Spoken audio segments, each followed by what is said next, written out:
तो good morning students. Today we are discussing about the topic molecules. तो सबसे पहले हमें यह याद रखना है कि हम एटम पढ़ चुके थे। एटम क्या होता था? हमारी एक स्मॉलेस्ट यूनिट जो होता था वो एटम होता था, जो अकेला एटमॉस्फेयर के अंदर रह भी सकता था और नहीं भी रह सकता था। जबकि मोलिक्यूल क्या होता है? मोलिक्यूल एक सिंपलेस्ट यूनिट होता है। यहाँ पर आप बता सकते हो it is the simplest unit.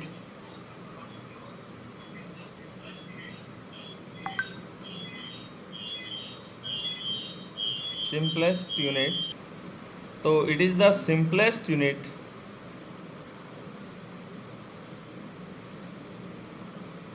of matter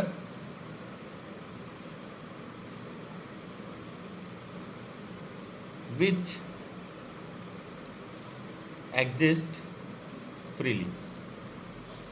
ध्यान से सुनने की बात क्या है, ये बिल्कुल सिंपलेस्ट यूनिट होती है जो कि फ्रीली एटमॉस्फेयर के अंदर एग्जिस्ट कर सकती है। उसको हम क्या बोल देते हैं? मोलिक्यूल बोल सकते हैं। क्या बोल सकते हैं? मोलिक्यूल। अगर मैं इसके एग्जाम्पल की बात करता हूँ तो इसके एग्जाम्पल होते हैं हमारे पास हाइड्रोजन, ऑक्सीजन, सल्फर, क्या एटेक्स्ट्रा, ये सब इसके किसके? मोलिक्यूल के क्या हैं? एग्जाम्पल हैं। तो ये तो रही थी किसकी बात? मोलिक्यूल की बात, कि भाई मोलिक्यूल होता क्या है। उसके बाद अगर मैं नेक्स्ट डिस्कस करूं, टॉपिक लिया मैंने मोलिक्यूल्स ऑफ द एलिमेंट। ठीक है ना? जब मोलिक्यूल्स ऑफ एलिमेंट, उसके बाद हम पढ़ेंगे मोलिक्यूल्स ऑफ द कंपाउंड। तो मोलिक्यूल्स ऑफ एलिमेंट के अंदर क्या डिफरेंस होता है, मैं ये चीज़ आपको बताना चाहता हूँ। और मोलिक्यूल्स ऑफ कंपाउंड में क्या डिफरेंस होता है। तो यहाँ पर जो मोलिक्यूल्स ऑफ एलिमेंट होता है, ये बना होता है सिर्फ एक टाइप के एलिमेंट का।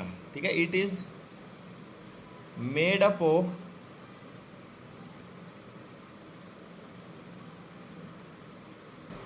It is made up of same type of element.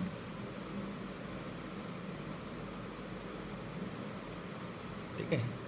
एक ही टाइप के एलिमेंट का बना होता है। ठीक है ना? उसको हम क्या बोल सकते हैं? Molecules of element. एग्जाम्पल हम ले सकते हैं, जैसे हमारे पास क्लोरीन है। अगर मैं एग्जाम्पल की बात करूं, जो ऊपर मैंने सारे एग्जाम्पल लिए वो किसके लिए? मोलिक्यूल्स ऑफ एलिमेंट के ही एग्जाम्पल लिए। हाइड्रोजन है, क्लोरीन है, ऑक्सीजन है, सल्फर है। ये मेरे पास सारे एक ही टाइप के एलिमेंट से जुड़ के सारे बने हैं, इसलिए क्या है? Molecules of element. ठीक है भाई? ये रही किसकी बात? मोलिक्यूल्स ऑफ एलिमेंट की।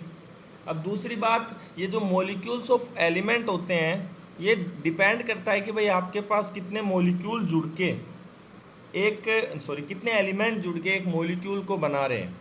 उस बेसिस पे हम इसको डिवाइड करते हैं। मोनो एटोमिक, डायटोमिक, ट्राइएटोमिक, इस बेसिस पे इसको क्या कर देते हैं? डिवाइड कर देते हैं। तो यहाँ पर हम बोल सकते हैं molecules of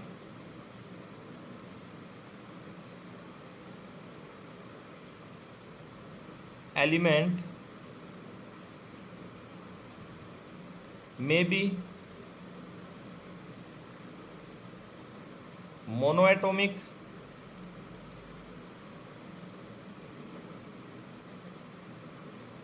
diatomic and triatomic, tetraatomic, और भी आगे चल सकते हैं। ठीक है? ये ट्राइएटोमिक भी होते हैं। और बात करें तो, और भी बात करना चाहें तो हम यहाँ पर बोल सकते हैं कि पॉलीएटोमिक भी होते हैं। क्या होते हैं? ट्राइएटोमिक एंड पॉलीएटोमिक। मैं हर एक का आपको एग्जाम्पल बताऊंगा। देखो, अगर मोनो एटोमिक की बात करें तो मोनो एटोमिक के अंदर सिंपल सिंगल एटम रहता है। यहाँ पर आप बता सकते हैं मोनो एटोमिक कौन होते हैं? सिंगल एटम रहेगा। मोनो का मतलब सिंगल, एटोमिक का मतलब एटम। मोनो एटोमिक मोलिक्यूल की बात कर रहा हूँ मैं। तो यहाँ पर मोनो एटोमिक मोलिक्यूल का एग्जाम्पल हो जाएगा आपके पास आर्गन, हीलियम, नियोन, एटेक्स्ट्रा। ये सारे के सारे क्या हैं? मोनो एटोमिक है। ऐसे आप बता सकते हैं डाई एटोमिक के एग्जाम्पल।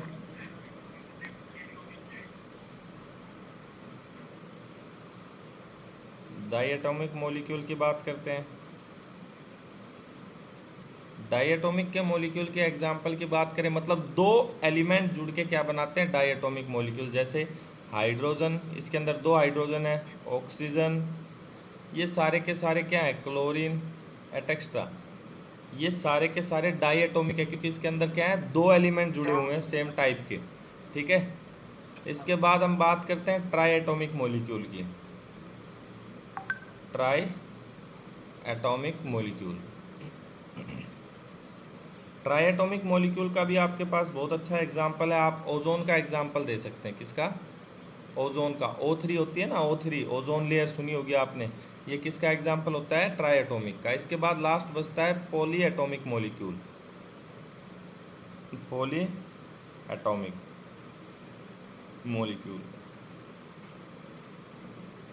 अगर मैं पॉली एटॉमिक मॉलिक्यूल की बात करूं तो मेरे पास S8 है। इसके अंदर आप देख सकते हैं कि बहुत ज़्यादा एलिमेंट जुड़े हुए हैं, 8 एलिमेंट जुड़े हुए हैं, ठीक है ना। तो इसको आप क्या बोल सकते हो? पॉली एटॉमिक मॉलिक्यूल है ये मेरे पास। तो ये कुछ एक मोनो एटॉमिक, डाई एटॉमिक, जब सेम एलिमेंट आपस में कंबाइन होते हैं तो उनको बोलते हैं मॉलिक्यूल्स ऑफ एलिमेंट। एग्जाम्पल बताया मोनो एटॉमिक का, डाई एटॉमिक का, ट्राई एटॉमिक का और पॉली एटॉमिक का। उसके बाद चलते हैं हम मॉलिक्यूल्स ऑफ कंपाउंड के पास। नेक्स्ट टॉपिक है हमारा मॉलिक्यूल्स ऑफ कंपाउंड। तो मॉलिक्यूल्स ऑफ कंपाउंड को डिस्कस करते हैं। क्या बोल सकते हैं मॉलिक्यूल्स ऑफ कंपाउंड को? In it more than 2 different element combine to form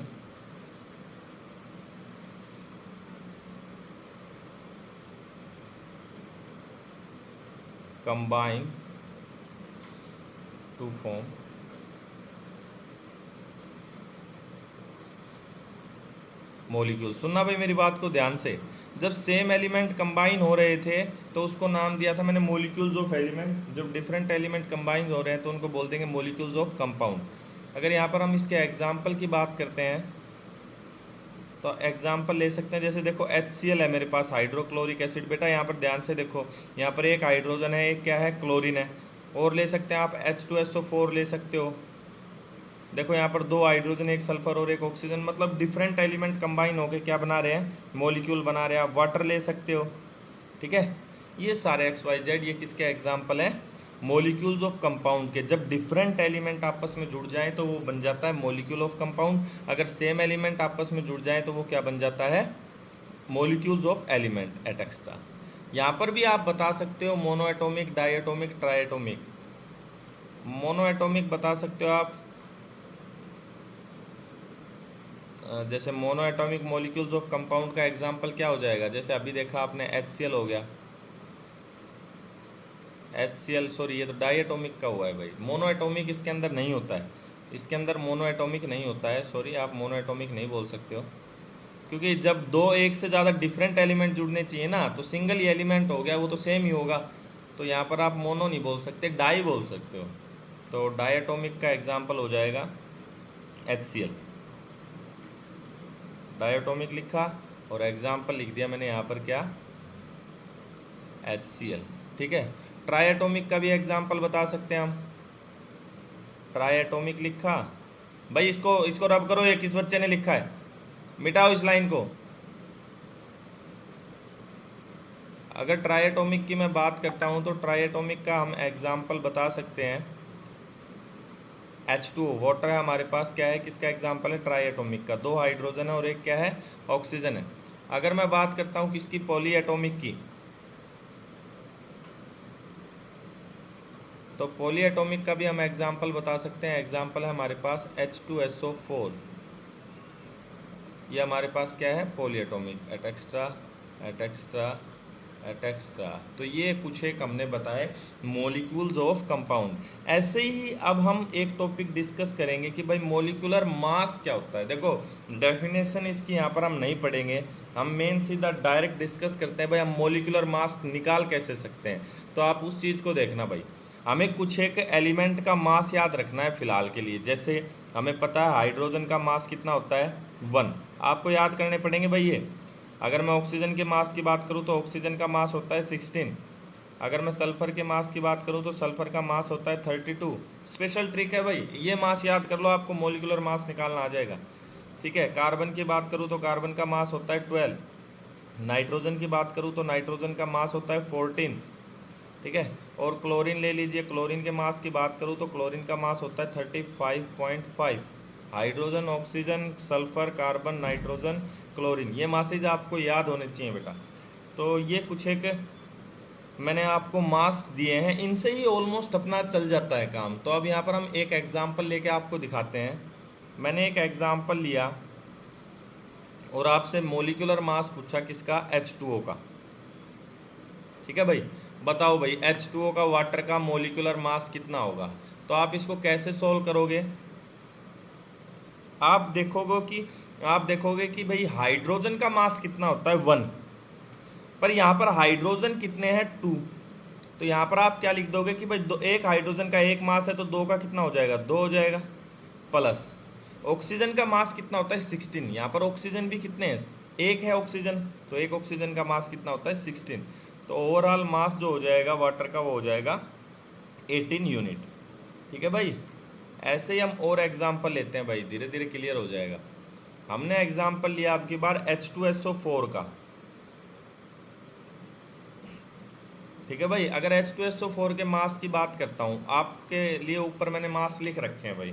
अब यहाँ पर देखोगे कि हाइड्रोजन का मास 1 होता है, हाइड्रोजन यहाँ पर कितने हैं 2, तो 2 हाइड्रोजन का कितना हो जाएगा 2, एक का एक, तो 2 का कितना 2।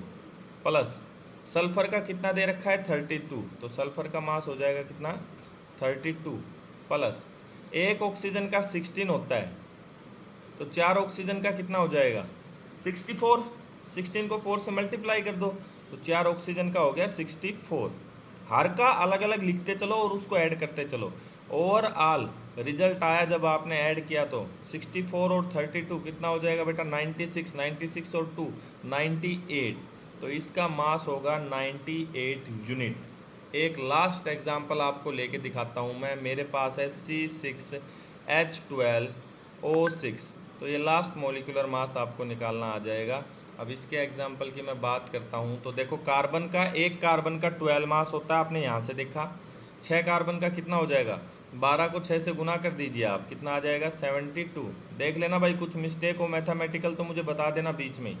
प्लस एक हाइड्रोजन का एक मास होता है, पर यहाँ पर हाइड्रोजन कितने हैं H12, 12 हाइड्रोजन है तो आप 12 ऐड कर दीजिए, एक का एक, 12 का 12। प्लस एक ऑक्सीजन का 16 होता है, तो 6 ऑक्सीजन का कितना होगा, तो आप बता सकते हैं 96 होता है, क्योंकि 16 को आप 6 से गुना कर दीजिए। ठीक है। अब यहाँ पर आपको ऐड करना है भाई, ऐड सही करना बिल्कुल भी।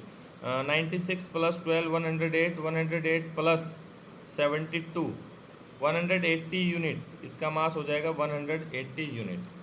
I hope you understood the explanation. यहाँ तक आपको समझ में आ गया होगा। इसके बाद हम नेक्स्ट लेक्चर के अंदर डिस्कस करेंगे।